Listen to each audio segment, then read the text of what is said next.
ईद उल फितर खुशियों का नाम है, मुस्कुराते चेहरों और खिलते दिलों का नाम है। हर कोई इस दिन को अपने अंदाज में मनाता है। कोई नए कपड़ों में खुशी ढूंढता है तो कोई अपनों के संग ईद मनाता है। लेकिन कुछ लोग ऐसे भी होते हैं जिनकी ईद अपनी जात की खुशियों के लिए नहीं बल्कि पूरी कौम को खुशियां देने में गुजरती है। वो लोग अपनी सोच, अपनी मेहनत और अपने फैसलों से लाखों दिलों में ईद की खुशियां बिखेरते हैं। आज हमारे साथ मौजूद हैं पाकिस्तान के मारूफ सनतकार, सीनियर सियासतदान, रुकन कौमी असम्बली, माहिर इक्तिसादियात, मुसन्निफ और जमहूरिया यमन के एजाजी कौंसल जनरल और एक दर्दमंद दिल रखने वाली शख्सियत जनाब डॉक्टर मिर्जा इख्तियार बेग साहब। इनकी जिंदगी का हर लम्हा कौम की तरक्की और खुशहाली के लिए वक्फ है। आइए बेग साहब से गुफ्तगू करते हैं और ये जानने की कोशिश करते हैं कि इनकी ईद कैसी गुजर रही है। अस्सलाम वालेकुम जनाब। वालेकुम सलाम। कैसे हैं सर आप? ईद मुबारक। खैर मुबारक, खैर मुबारक।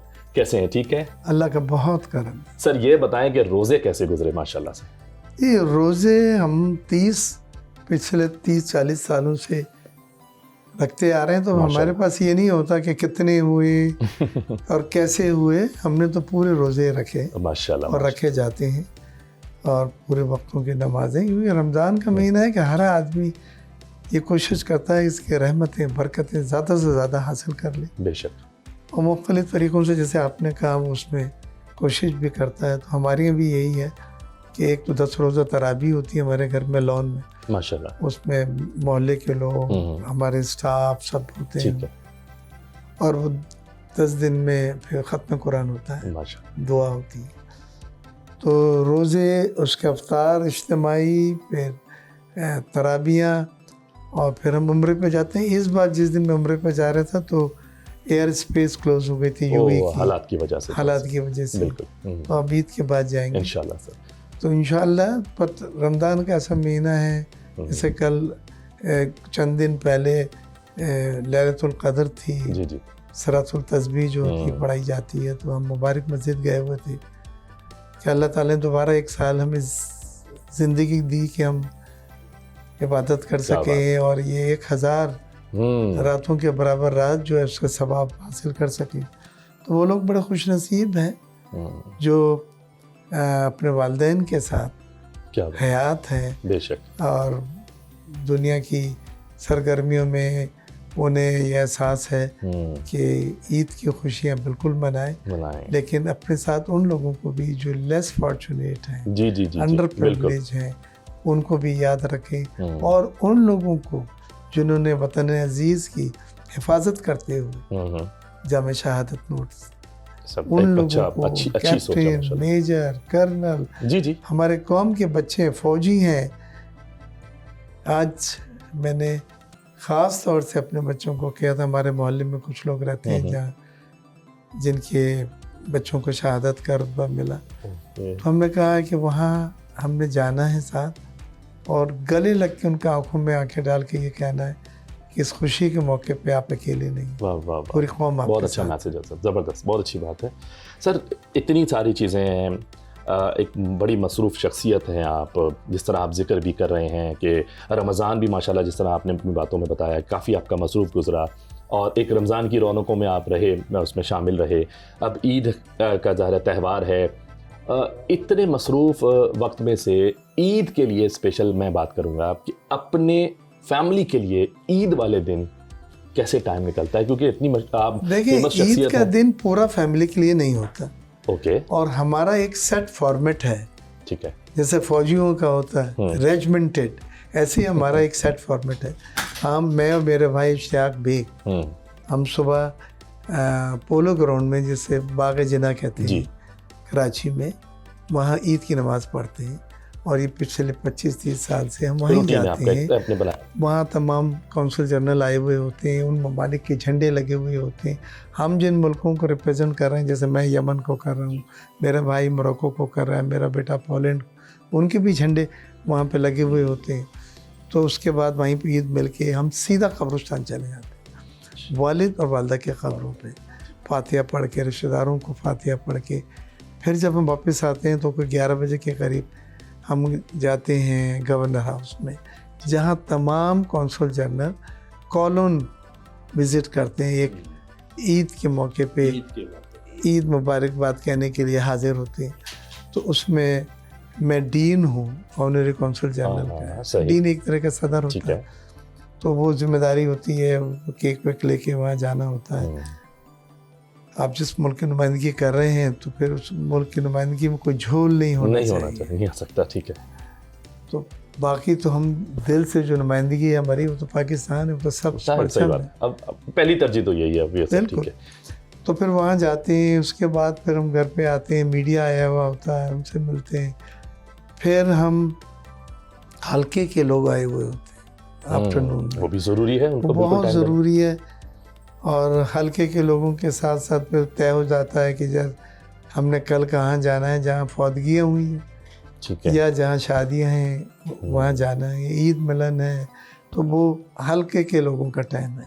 उसके बाद रात को मेरे घर पे यहीं पे जहाँ बैठे बड़ा खाना होता है, क्योंकि मैं बड़ा भाई हूँ। तो हम तमाम बहनें, मेरे भाई, उनके बच्चे, मेरी बेटियाँ, उनके बच्चे, मेरे बेटे, सब यहाँ पे होते हैं माशाल्लाह। और ये पिछले 25-30 सालों से चलते चले आ रहा है। आपने एक बात कहा, पहले दिन ठीक है, इसको हम रखते हैं कि पहले दिन फैमिली का है, उनको देते हैं, बहनें आती हैं, और उस दिन हम फिर लिफाफे दिए जाते हैं। हम पूरी कोशिश करते हैं कि बच्चों में लड़ाई ना हो, लेकिन अमूमन कोई ना कोई गलती हो ही जाती है लिफाफे में, कहीं कम हो गया, कहीं ज़्यादा हो गया। ईद का रंग है, ये भी रौनक है। ये भी एक ऐसा खासा है। तो फिर वो खाना है, हमारी वालदा जब जिंदा थी हयात, तो ये हमारे लिए ईद सही मानों में होती है कि उनके हाथ का शीर खुरमा जब हम खाते थे तो सही ईद हमारी वहाँ पे शुरू हो जाती थी। तो उसके बाद हमारे पास ईद के दूसरा दिन आधा और तीसरा दिन होता है। तीसरे दिन मेरे बच्चियाँ national institute of child health, जो JPMC के साथ है, 7-8 फ्लोर हैं, हर फ्लोर में छोटे बच्चे जो बीमार होते हैं वो होते हैं। तो बहुत सारे बच्चे ज़्यादातर सिंध से होते हैं, वो नहीं जा पाते, किराया ज़्यादा है या कुछ है।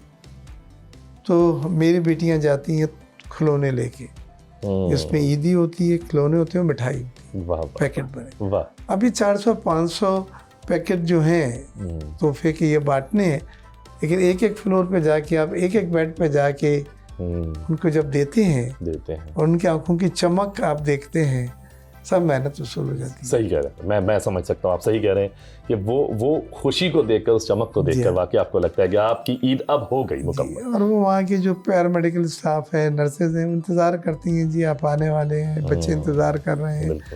तो देखिए ना, ये है। अब हमारे ये बच्चे पहले मुझसे कहते थे पापा लेके चले 2 तलवार 3 तलवार पे मेहंदी लगाने, चूड़ियाँ दिलाएं।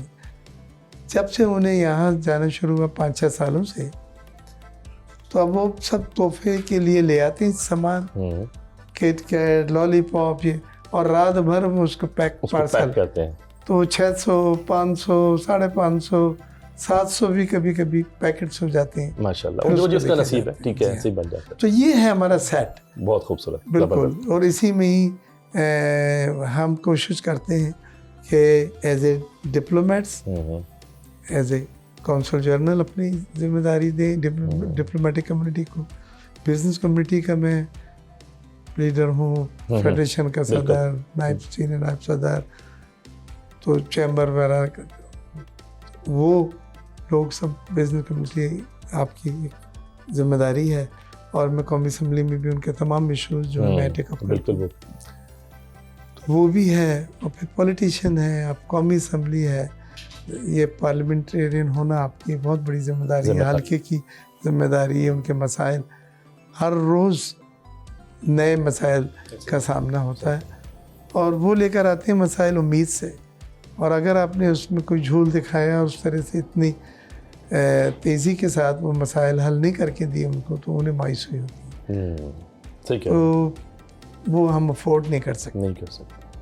फिर मीडिया भी आप जैसों का, वो भी हमारे साथ चलता है, सही साथ ही चलना पड़ता है। ये एक बहुत अच्छा रिश्ता है। हाँ, बिल्कुल ऐसे। और हमारी वो तमाम कम्युनिकेशन जो हम सोचते हैं दिलों में है वो आप हमारे लोगों तक, हमारे जो हल्के के लोग हैं उन तक पहुंचाते हैं। आप लोगों का सर, शुक्रिया। हमारा और आपका तो बिल्कुल साथ है और इसी तरीके से ये साथ इंशाल्लाह बंधा रहेगा, चलता रहेगा। सर, जैसे आपने अपने बच्चों के हवाले से बात की, आपने बोला कि बच्चे अब जाते हैं माशाल्लाह, उनका एक तरीक़ाकार है, एक सेट हो गया है ईद मनाने का। मैं ये जानना चाहूँगा, जब आप छोटे थे तो आपकी उस वक्त की ईद कैसी थी, ज़रा उसके बारे में भी हमें बताइएगा। और कोई ऐसा कोई यादगार वाक़या ईद वाले रोज़, ऐसा कुछ कोई शरारत की हो जिसकी वजह से कोई नुकसान हो गया हो जो याद रह गया हो तो प्लीज़। जी हाँ, देखिए पहले वक्तों की ईद जब हम छोटे होते थे और आज की ईद में बहुत फ़र्क है। पहले हम ईद कार्ड ढूंढ के सिलेक्ट करके लाते थे, वालदा के लिए, वालिद के लिए, बहन के लिए, कुछ लोग छुपा के अपने दोस्त के लिए भी ले लेते थे। शेर व शायरी भी लिखी जाती थी। शेर व शायरी होती थी। तो एक तो वो चीज़ थी। आज व्हाट्सएप आता है ग्रुप में, डिजिटल 300 आदमियों को आपने मुबारकबाद दे दी, डिजिटल कार्ड चले जाते डिजिटल। तो एक ये था। दूसरी चीज़ है कि उस ईद में हमें 50 रुपये 100 रुपये ईद ही मिलती थी, जो बहुत लेकिन होती थी जो करारे नोट हाँ। मिलते थे वालिद देते थे, बस वो हम बार बार उठ के रात को सोते वक्त देखते थे, फिर रख देते थे।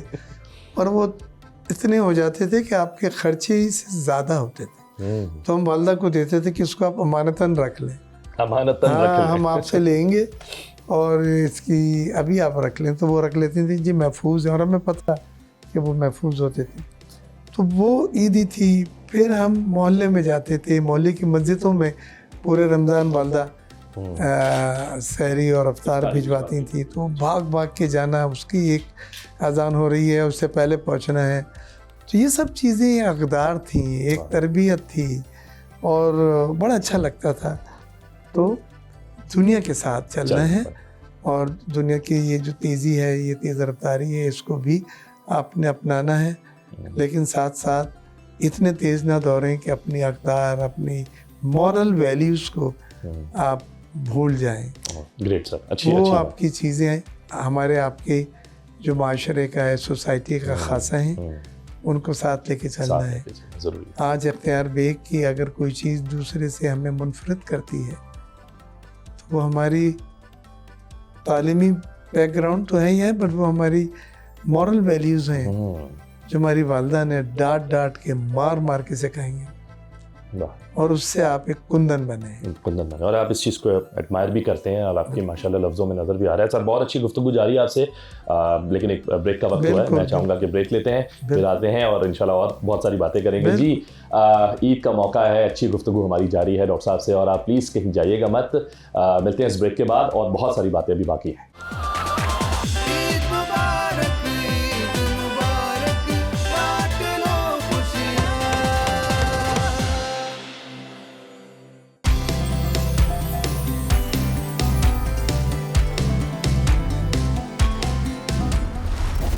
जी, वेलकम बैक।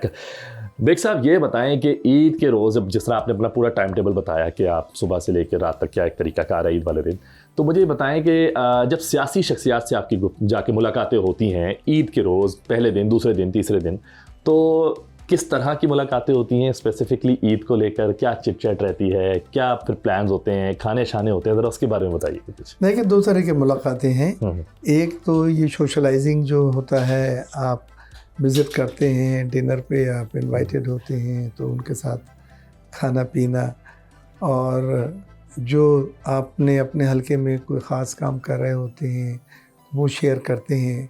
अगर आपकी मुलाकात पार्टी लीडरशिप से है, जो होती है चीफ मिनिस्टर से, तो ईद के तीसरे दिन ईद मिलन होता है, एक मुलाकात। उसमें तमाम मिनिस्टर्स आते हैं और तमाम MNA, सेनेटर, पार्लियामेंटेरियन होते हैं। तो वो एक बड़ा अच्छा मौका होता है सबसे एक बार में मिल लेने का, क्योंकि बार बार आप इतनी सारी जगहें नहीं जा सकते। लेकिन मैं जिस चीज़ को बड़ा सराहता हूँ बिलावल साहब की, वो ये है कि मैंने उनसे एक काम कहा था। मैंने कहा, सर, मेरे इस हल्के में मैंने जो इलेक्शन लड़ा है, एक चीज़ सब ने कही है, वो पानी की शिकायत है कि पानी नहीं है जी। और मैं क्योंकि यहाँ रहता हूँ तो मुझे भी पता है, टैंकर का माहाना हम 3-3.5 लाख रुपए का बिल पे करते हैं उस पानी को इस्तेमाल करने के लिए। तो मैंने कहा एक प्रोजेक्ट है डेडिकेटेड पाइपलाइन का डमलोटी से डीएचए का। डमलोटी से डीएचए, हाँ। ठीक है। और वो 12 अरब रुपए का है। ये एक प्रोजेक्ट आप कर दें ताकि मैं इनको कह सकूं कि जो मैंने वादा किया था। तो आज आपको ये सुन के खुशी होगी कि अभी हम पार्लियामेंट्री कमेटी की मीटिंग में थे बिलावल साहब के साथ, वो प्रोजेक्ट अप्रूव हो गया, फंड्स भी दे दिए गए हैं और इंशाल्लाह ग्राउंड ब्रेकिंग बिलावल साहब से मैंने बात की थी कि टाइम दें आप। ज़बरदस्त। वो कहते हैं ग्राउंड ब्रेकिंग छोड़ें, इनॉग्रेशन आप कराएं कि जब तैयार हो जाए अरे वाह, तो फीता कटे कि पानी आ रहा है। क्या बात है। तो ये एक बहुत बड़ी ड्रीम, एक अचीवमेंट, इस इलाके के लोगों की एक डिमांड थी। और बात आइलैंड टैंकर फ्री हो चुका है। ओके, जहाँ बड़ी बड़ी बिल्डिंगें हाई राइज हैं वहाँ नलों में पानी आता है। मैं जिम्मेदारी से ये बात आपको शुरू कर। लेकिन डीएचए में अभी नहीं था ये, अब ये लेकिन नहीं था, अब हो टैंकर आते थे, लेकिन डीएचए में इंशाअल्लाह आइंदा आने वाले दिनों में इंशाअल्लाह इसको बनाएंगे। ये एक वादा था और इलेक्शन के वक्त हमने किया था और वो पूरा हो रहा है। अब इसकी ओपनिंग जब हो जाएगी तो फिर हम ऐसी कमेटी बनाएंगे डीएचए की लोगों की जो उसकी मॉनिटरिंग करें। सर इतनी अचीवमेंट्स हैं, जैसे अभी आप एक अचीवमेंट की बात कर रहे हैं पानी के हवाले से, फिर सर मैं ये जानना चाहूँगा ख़ास तौर पर मुझे बताइएगा कि तमगा इम्तियाज़, सितारा इम्तियाज़ के लिए जब नॉमिनेशन हुई, नाम आया, पता चला, जब रिसीव किया, सर उस वक्त की कैफियत, उस वक्त की खुशी को अगर लफ्ज़ों में ढाला जाए तो वो क्या होगा, वो बताइए। ज़िंदगी में मुख्तलिफ मरहले आते हैं। एक मरहला होता है जब आपको पैसे कमाना बहुत अच्छा लगता है। जी सही। बिजनेस में आप रात भर काम करके बैलेंस शीट देखते हैं, प्रॉफिट देखते हैं, बैंकों के स्टेटमेंट आप आंखों के सामने लहराते हैं और आपको एक सेटिस्फेक्शन मिलता है। लेकिन वो फेज़ परमानेंट नहीं होता, वो फेज़ भी ख़त्म हो जाता है। फिर आपके दिल में एक चाह होती है कि यार पावर आए, रिकग्निशन आए, शोहरत हो, ताकत हो।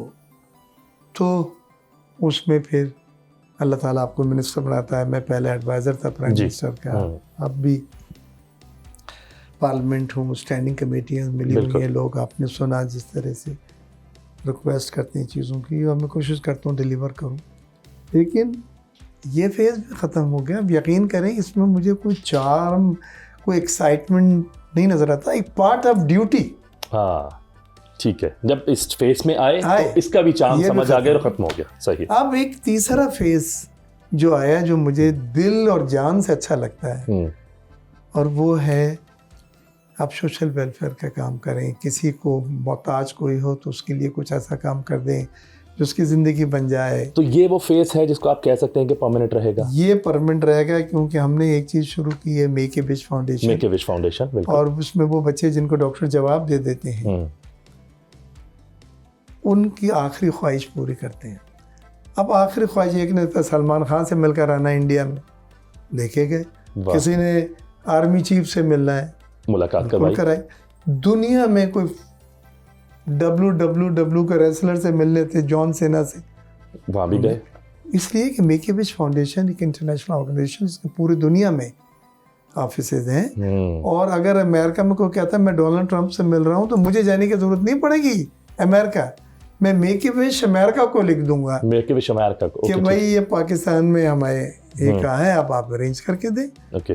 और वो वहाँ पे उसके डायरेक्ट वाइट हाउस में कांटेक्ट होते हैं क्योंकि पावरफुल ऑर्गेनाइजेशन। जैसे पाकिस्तान में अगर कोई हमसे कहे शाहिद अफरीदी से मिलना है तो हम कहेंगे कल करा देते हैं। हाँ। या फिल्म स्टार या कोई किसी से भी, कोई भी विश आपकी, जो भी विश आपकी। तो ऐसे ही अमेरिका वाले जो हैं तो अल्लाह का करम है, 25,000 बच्चों की विशेस कराई हैं। वाह। ये विशेस छोटी छोटी भी थी, पर एक विश ऐसी थी जो मेरे दिल को छू गई। वो क्या सर?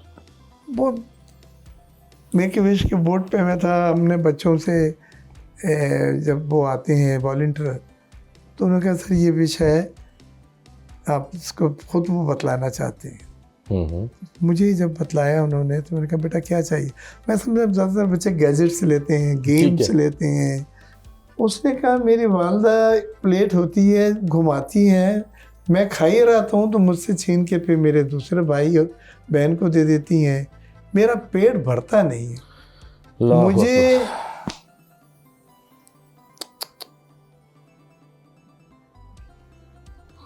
ये सबसे मुझे अजीब है। एक बार तो ये बड़े बड़े जो होटल में बाहर से देखता हूँ तो मुझे अंदाज़ा नहीं है ये अंदर कैसा खाना होता है। तो एक बार तो यहाँ खाना है और एक बार प्लेट न छीने मुझसे। क्या मासूम ख्वाहिश है, और ये सबसे बड़ी ख्वाहिश हो गई। बस चेक करें। और वो मरने से पहले एक बार ये चाहता था कि बस प्लेट ना ये छीनी ख्वाहिश जाए। पूरी हो जाए मेरी। लिहाजा ये छोटी चीज़ें हैं, अगर आप ये दर्द लेके इनको दूर करना चाहें तो आप, मैं समझता हूँ इतनी खुशी मिलती है। और ऊपर वाला फिर नवाजता है। नियतों का खेल, नियतों ये सिर्फ नियतों का खेल। अगर नियत साफ है तो मंजिल आसान। बेशक। आप अपने बच्चों को क्या देना चाहेंगे अपनी ज़िंदगी के अंदर से, पूरे में से जो फेसेस में से आप गुजर कर आए हैं, पैसा, शोहरत, पहचान, और उसके बाद ये चीज़ जो आप कह रहे हैं, इनमें से कौन सी चीज़ देना चाहेंगे? तो बड़ा आर्जी होता है, बहुत जल्दी साथ छोड़ता है। ठीक है। शोहरत कभी है, दिन रात बदलते हैं। हमने उन्हें अच्छी तालीम दी है, बेस्ट इंस्टीट्यूशन हार्वर्ड से, मीगिल यूनिवर्सिटी के बच्चियों ने पढ़ा है, क्लिवलैंड से मास्टर्स की हैं, और तरबियत दी है। मैंने अपने बच्चे को ज़ोर से बात करते नहीं देखा। लड़ना तो बात ही है ना, ज़ोर से बात करना, जिसको डांटना कहते हैं आप। क्योंकि कभी कभी ऐसा होता है कि आप तो बहुत डाउन टू अर्थ हैं, इनके सारी है, लेकिन बच्चे या बीवी में गुरूर आ जाए तो भी मर जाते हैं आप। सही। लिहाजा ज़रूरी है कि पूरे लोग आज इस इंकसारी के साथ हों, अच्छी सोच डेवलप की। हाँ, किसी को दुख न पहुँचाएं, हर्ट ना करें। बाकी सब चीज़ें आनी जानी है। अगर मैं आपको मुतासिर कर सकता हूँ, ये जो मुझे लोग, आपने कहा आपके पीछे बातें करते हैं, जो लोग याद करते हैं वो आपके अखलाक से आपको याद करेंगे। आपके पैसे से कभी कोई याद नहीं करेगा, आपकी पोजीशन से कोई नहीं याद करेगा, लेकिन इखलाक अगर आपका अच्छा है तो आप पीछे बोलेंगे यार बंदा बड़ा अच्छा था, बड़े इखलाक से मिले, डाउन टू अर्थ है, अल्लाह ने इतना इज्जत दी है लेकिन गर्दन टेढ़ी नहीं है। ये चीज़ें आदमी को स्पेशल बनाती हैं, स्पेशल बनाती हैं। और मेरी बच्चों को यही उनको हिदायत होती है। और वो भी, मेरा जो बेटा है वो हमारे डायरेक्टर है कंपनी में, लाखों रुपए तनख्वाह है, पर वो सब उसने बांधी हुई है। किसी के बच्चों की फीस है, किसी की इलाज है, वो बतलाता भी नहीं है, लेकिन लोग जा रहे हैं, आ रहे हैं, पूछ रहे हैं तो पता चल जाता है। और ना मैं जानना चाहता हूँ। अच्छा। हाँ, ये वो कर रहे हैं। क्या बात है। तो ये चीज़ें हैं, और यही सर ईद की खुशियां हैं, जब आप इस तरीके से पूरा रमज़ान गुजारते हैं और ये सारी एक्टिविटीज़ में शामिल होते हैं, दिल से करते हैं, खिदमत करते हैं, तो जब ईद आती है ना, फिर वाकई लगता है कि हाँ, एक ये हमारे पूरा रमज़ान इस तरह गुजर। आपके दो बंदे आपकी अच्छी बात कर ले, आप कामयाब रहे। बहुत अच्छी बात की सर। यहाँ ब्रेक ले लेते हैं और उसके बाद आपसे और बातें करेंगे मज़े की। और बहुत अच्छे मैसेजेस आप दे रहे हैं माशाल्लाह हमारी कौम को भी। जी आप लोग प्लीज़ कहीं जाइएगा मत, अभी और भी कुछ बातें हैं, कुछ सवालात हैं जो बेग साहब से हमने पूछने हैं, तो प्लीज़ कहीं जाइएगा मत। मिलते हैं इस ब्रेक के बाद।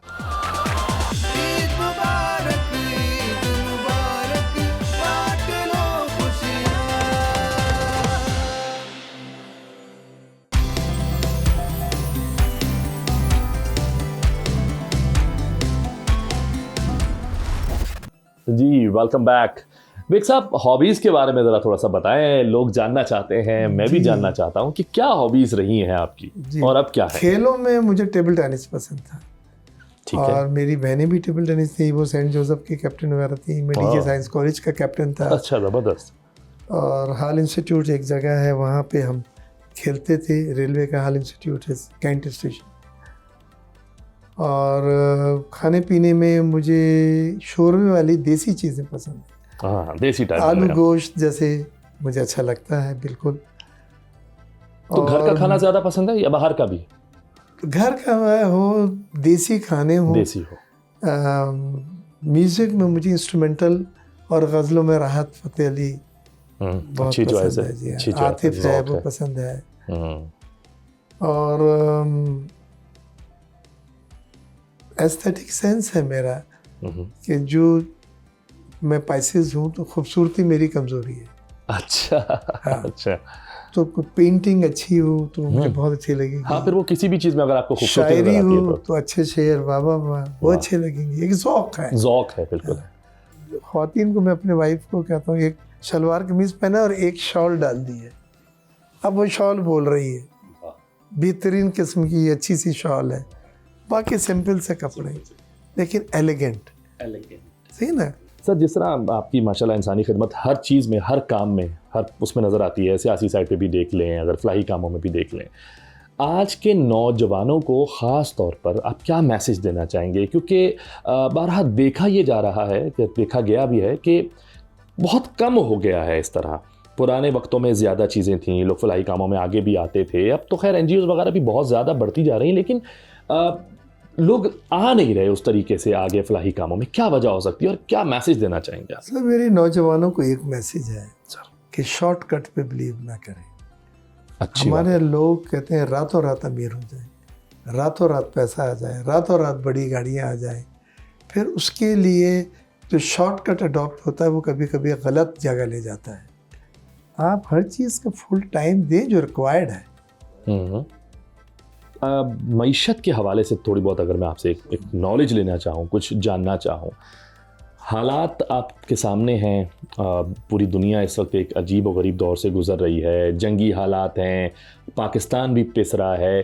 थोड़ी सी मईशत के हवाले से ज़रा बताइएगा कि क्या नज़र आ रहा है आने वाले दिनों में, किस तरीके से मुकाबला करेंगे? देखिए पहली चीज़ तो ये है कि अभी मईशत पे दबाव रहेगा क्योंकि जंग खत्ते में है जिसमें आप रहते हैं। बिल्कुल।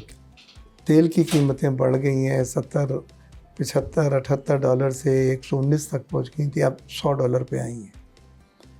हुकूमत में 55 रुपये फ़ी लीटर बढ़ा दी है कीमत, और आने वाले वक्त में फोरकास्ट है कि कीमतें और बढ़ेंगी।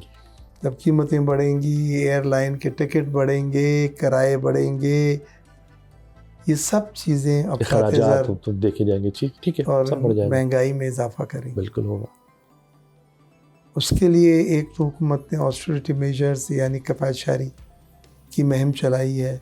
हमारी तनख्वाहें भी कट रही हैं, डोनेशन भी जा रहे हैं, गाड़ियाँ भी, मैंने तो पहले हुकूमत की गाड़ी वगैरह नहीं ली, हमने कराची से अपनी गाड़ी इस्लामाबाद मंगाई है, ड्राइवर भी हमारा अपना है। लेकिन जो हुकूमत ने गाड़ियाँ दी हुई हैं जिन्होंने, उनकी भी वो पेट्रोल की लिमिट आधी कर रहे हैं। तो ये एक तरीका तो इसको लड़ने का है, किफ़ायतशारी। दूसरा, ऐसी पॉलिसी बनाए कि जब कोई क्राइसिस आता है तो अपॉर्चुनिटी भी आती है, साथ साथ चल रही होती है। आप क्राइसिस को देख रहे होते हैं, अपॉर्चुनिटी को नहीं देखते। अब जो ये गल्फ में शेलिंग, मिसाइल्स, एक मैसेज चला गया है कि जी कोई दुबई सेफेस्ट हेवन नहीं है, जो सोचा जाता था, माना जाता था, अब नहीं है, सामने आ गया। डूम में कोई मिसाइल नहीं आएगा भाई, वहाँ सुबह दोपहर से हम टपक रहे हैं मिसाइल। ठीक है।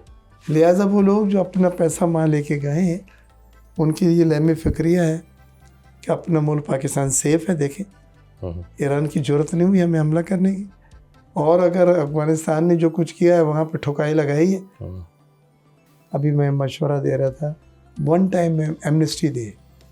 वन टाइम एमनेस्टी होती है, एक बार आपको पैसे लाने की इजाज़त हो, टैक्स 4-5% देंगे आप मामूली, लेकिन उससे पूछा नहीं जाएगा आपको कि क्यों लेके गए, तो क्यों ला रहा, और क्यों ला, और वो पैसे बिजनेस में लगाएं। तो आपको लगता है ये एक अच्छा हल हो सकता है? लोग लाएंगे पैसे। IMF को एतराज़ होगा क्योंकि एमनेस्टी को वो कहते हैं कि जी इलीगल मनी है। लेकिन पाकिस्तान के लिए तो हमें पता है, यहीं से अपनी जायदादें बेच के बाहर गए, और अब जब मिसाइल चल रहे हैं तो अब वो सोच रहे हैं कहाँ लेके चल, अपना मुल्क वापस ही आ जाओ लेके। अपना मुल्क है, महफूज है, कुछ छीन के तो नहीं जाएगा आपसे। सर, ईद के मौके पर मैं चाहूँगा पाकिस्तान के लिए नाम, कोई पैगाम पाकिस्तान के नौजवानों के नाम, लोगों के नाम, किस तरह सब्र व तहम्मुल का मुजाहरा करें हम लोग इन हालात में। मैं चाहूँगा कि एक मैसेज वाज़े तौर पर आपकी तरफ से आए तो शायद लोगों को थोड़ा सुकून भी मिलेगा। देखिए, पहली चीज़ तो यह है कि जो रमज़ान में लैलतुल क़द्र वाले दिन जो मुल्क बना सब्ज़ परचम के तहत, उसने ज़िंदगी भर रहना है। हम नहीं होंगे, मुल्क इंशाल्लाह रहेगा। इंशाल्लाह। इस मुल्क जो आपकी धरती माँ है, अगर ये परेशानी में है तो माँ को छोड़ के नहीं जाते। अगर माँ परेशानी में है, बुखार है, तकलीफ़ है, तो और गले से लगा लेते हैं। उसमें बेशुमार गलतियाँ, कोताहियाँ हैं जिससे आप तंग आके मुल्क छोड़ के जा रहे हैं। लेकिन फिर जहन में एक सवाल आप पूछें कि क्या इन हालात में माँ को छोड़ के जाना दानिशमंदी है, या माँ को गले लगाना दोबारा और उसको वो प्यार, वो मोहब्बत दें और लें जो आपका रिश्ता है इस मुल्क के साथ। तो यही मेरा मैसेज है कि अदम बर्दाश्त ना हो, अपने में क़ुव्वत बर्दाश्त पैदा करें। ज़रा सी बातों पे नाराज़ हो के, गुस्से में आके हम एक्सट्रीम पोजीशन पे पहुंच जाते हैं। मैं टीवी में देखता हूँ, मैं 25-30 साल से टीवी पे आ रहा हूँ, 2-2, 3-3, 4-4 चैनल हर रोज़ होते हैं। ये सब लोग, आप लोग जानते हैं। मैंने कभी ज़ोर से नहीं बात की अपने पैनल डिस्कशन, ज़ोर से नहीं बात की, बर्दाश्त रखी, सब्र दिखाया, तहम्मुल दिखाया। लोग अच्छा समझते हैं, अच्छे नाम से याद करते हैं, चाहे वो दूसरी जमातें, पॉलिटिकल पार्टीज़ हैं, लेकिन इज़्ज़त करती है, वो करती हैं। सर, बहुत अच्छा लगा आपसे गुफ्तगू करके, और जिस तरह आपने पैगामात दिए अपनी बातों में, अपने बारे में बताया, फ्यूचर के बारे में बताया, इस मुल्क के बारे में, और लोगों को जो ये मैसेज दिया है कि बर्दाश्त रखें, सब्र व तहम्मुल का मुजाहरा करें। जब अगर वो वक्त नहीं रहा तो ये वक्त भी नहीं रहेगा इंशाल्लाह, और आइंदा जो वक्त आएगा वो वाकई बहुत अच्छा होगा, खुशहाल होगा, और हम गवाह होंगे कि अगर हमने ये वक्त देखा है तो हम उस वक्त को भी इंशाल्लाह देख रहे होंगे। सर, इसी तरह खुश रहें, आबाद रहें, और जो आप लोगों की खिदमत के एक सफ़र पर है सर, हमेशा रहिएगा। बहुत अच्छा लगा आपसे गुफ्तगू करके। Thank you so much sir. Eid Mubarak sir.